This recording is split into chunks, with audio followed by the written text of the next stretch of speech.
katikati kumeweza kutokea mambo mengi sana kwenye upande wa soka ambapo na jambo kubwa lilikuwa ni kuhusiana na ule mchezo wa dabi ambao mtakuwa kukutania na ndugu zenu Yanga. Tuachane na hilo. Baada ya mchezo ule kuahirishwa, juzi mkaja mkacheza na TMA, jana mmefanya jambo kubwa sana kwa kuweza kushinda goli 6 uwanja wa KMC, na imekuwa sio kawaida nyinyi kushinda goli 6. Tangu muingie katika uwanja wa KMC ndio imekuwa mara ya kwanza nyinyi kushinda goli zile zote. Kwako ile ni ishara ya nini kwa upande wako wewe, na imekuwaje kwa kushinda goli 6? Kwanza ile ilikuwa sio dozi ya Dodoma Jiji. Ile dozi ilikuwa ni dozi ya Yanga. Na hapa naelewa kwa nini watu waliamua kutuma mabounce mbele ili wazuie mechi sifanyike. Vipi hiyo? Maana mechi ilikuwa ile dozi ya jana ilikuwa dozi ya Yanga. Sasa nimekaa, unajua baadaye ni wasara kocha Fadu.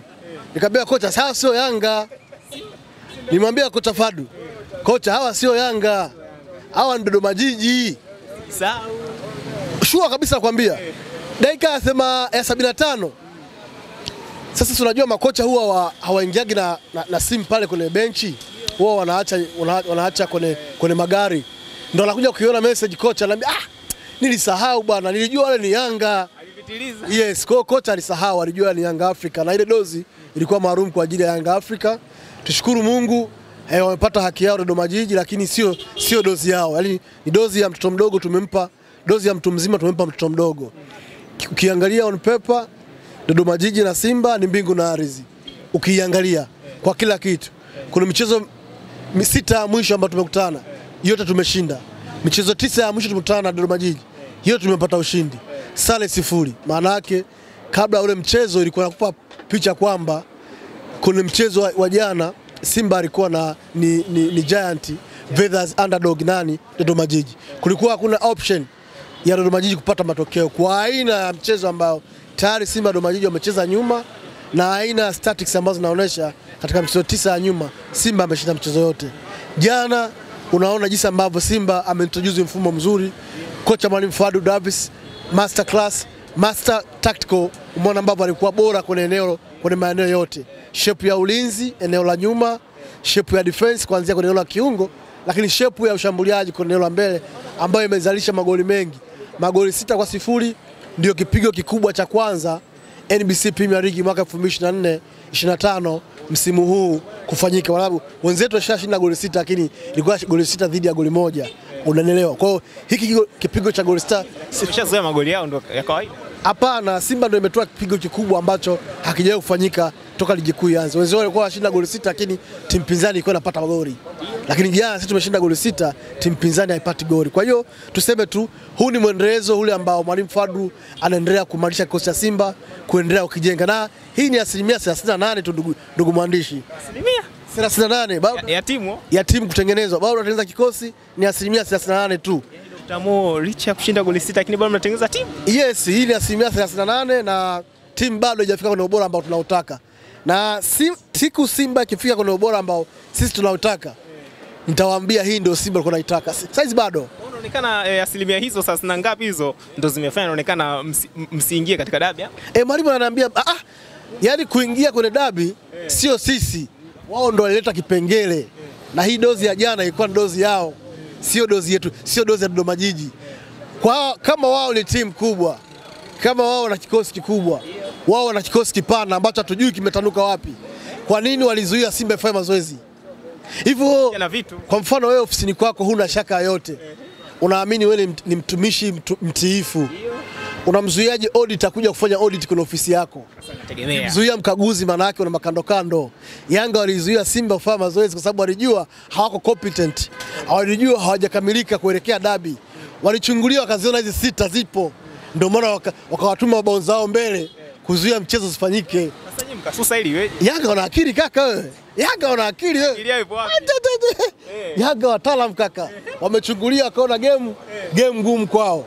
Tufanyaje? Tuwatume mabounce wazuie watu, fujo itokee, mechi isichezwe. Ndicho kitu ambacho walikifanya. Kwa hiyo sisi tunasema kwamba Yanga wasiokope kuleta timu uwanjani. Waache uoga wa kitoto. Wameandika barua wamepelekea bodi ya ligi na TFF kuomba pointi za mezani. Huo ni utoto ambao atakiwa afanye Kigodi. Utoto atakiwa afanye na Mungu na watu wengine, sio Yanga. Hii Yanga pointi za mezani kaka. Hilo jambo alipo. Hiyo inaonyesha nini hiyo? Hiyo inaonyesha maana yake watu ogopa. Kama Yanga watu ogopi, waache timu uwanjani. Nakwambia kama hawatuogopi walete timu uwanjani. Na sisi tunaomba bodi ya ligi. Tunaomba bodi ya ligi na TFF. Watoe ratiba mapema dabi. Yaani sisi mmekimbia bila sababu afu leo tena unamtaka tena. Wao ndio wameleta kipengele. Kaka uko kidogo lakini nyewe kaja mkasusa kabisa. Timu imekwenda uwanjani kutekeleza tako la kikanuni. Unanielewa? Sheria ya 17 ibara 45 ambayo inamtaka timu mgeni kufanya mazoezi kwenye kiwanja cha mchezo siku moja kabla ya mchezo. Kwa muda ule ule mechi ilikuwa ni 1:30 usiku. Simba ikaenda 1:30 kucheza kufanya mazoezi siku ya Ijumaa kuelekea Jumamosi. Mabauza wa Yanga sababu ishapata maelekezo kutoka kwa viongozi wao, bwana hao wazuieni, leteni vurugu, mechi isichezwe. Hii mechi tunapigwa. Wakasanuka. Nakwambia. Unaona anapigwa. Walichukulia. Wakaona hii tunapigwa, sanukeni. Mabauza wakawa wakali kama pilipili. Na kuuliza swali. Niulize swali. Mgeni ni wa kwako. Wewe unayemtambua. Nyumba ni ya kwako. Geti ni ya kwako. Mlinzi ni wa kwako. Mlinzi anaweza kumzuia mgeni wako kuja ndani kwako kama wewe hujamuelekeza. Mpaka umuelekeze. Sasa yani maelekezo mabosi wa Yanga wameelekeza mabauza wa Yanga waizuie timu ili vurugu zitokee, game isichezwe. Unaelewa vizuri? Nakuelewa. Yes, ndio kitu ambacho kichotokea. Kwa hiyo cha msingi ni kwamba tushukuru wamekimbia game. Na nina hapa naanza kuwaelewa Yanga. Yanga wajanja sana. Wamekimbia na mchezo. Dozi ya jana ilikuwa ni ya kwao. Angalia mchezaji kama Steven Dese Mkwala. Wow, what a central critical finisher. Angalia goli alilofunga. Ni goli la kisigino. Magoli kama yale mara ya mwisho kufunga nimelishuhudia lile goli mwaka 1994. Yes. Alishinda Mkwala kwenye World Cup. Yes. Armando Nascimento Pele alifunga goli kama lile kwenye World Cup. Finali za World Cup, goli la kisigino. Goli kama lile anafunga Steven Dese Mkwala. Goli kama lile ni magoli ambayo zakaisha miaka 10. Nusu muongo au miaka 10 au mara yake muongo mmoja au karne ndio ukaona magoli kama yale. Upo kwenye transition phase to attacking. Timu iko kwenye offensive phase.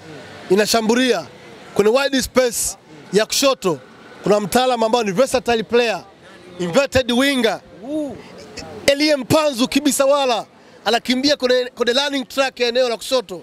Anatumia inner half space kuzalisha eneo mpira ambao ni mpira wa hatari kwenda kwenye eneo la katikati. Unakutana na mchezaji ambaye amekimbia zaidi ya kilomita 200 kwa risali moja kutoka kwenye eneo la positioning, eneo la centralization area kuja kwenye eneo la boxi. Steven Dese Mkwala striker left kuliko goli. Wow, anagusa mpira kwa kisigino, unampita goalkeeper Tobo, unaingia goli. Wow, what a goal, what a player. Magoli kama haya ndio magoli zamani FIFA waliyatengenezea kanuni wakaita golden goal, magoli ya dhahabu.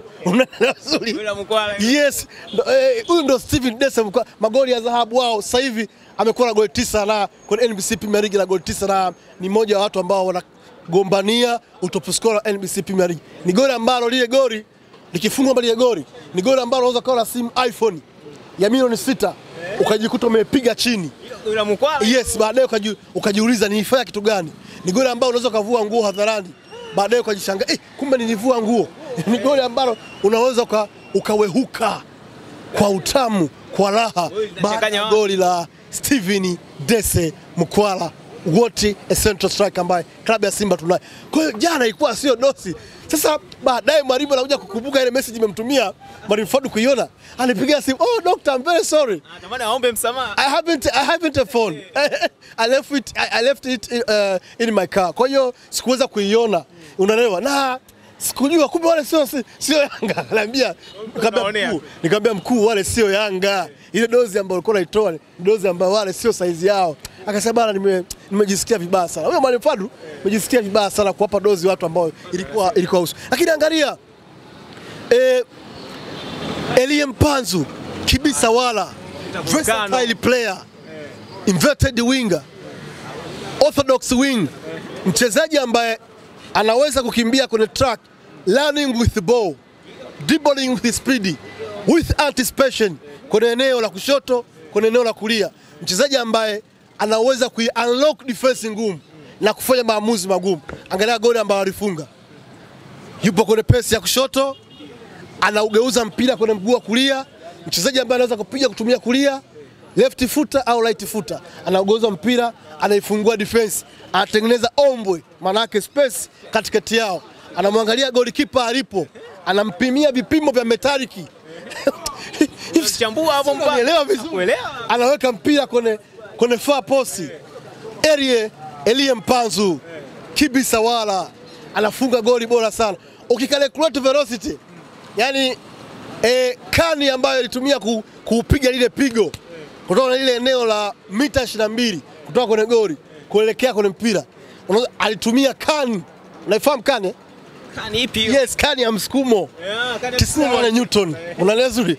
91 Newton kg. Ndio msukumo ambao umepita kwenda kupiga ile pigo.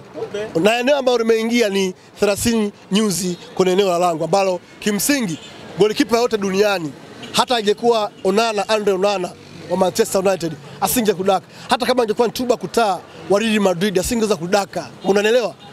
Yes, kwa hiyo Kibisawala ni mchezaji ambaye to me aliyemsajili Elie Mpanzu Kibisawala hana dhambi na hana deni kwa klabu ya Simba.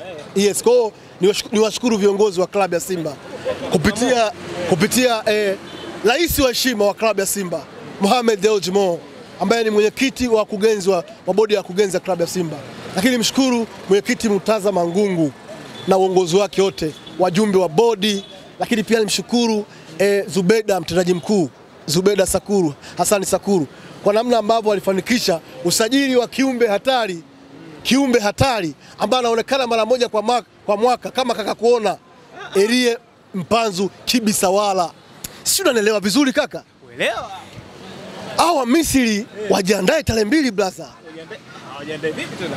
Wewe huoni hatari anaifanya Elie Mpanzu? Elie Mpanzu ukimzaa naye hapa mpaka Morogoro, anaweza kutumia dakika 15 kufika Morogoro.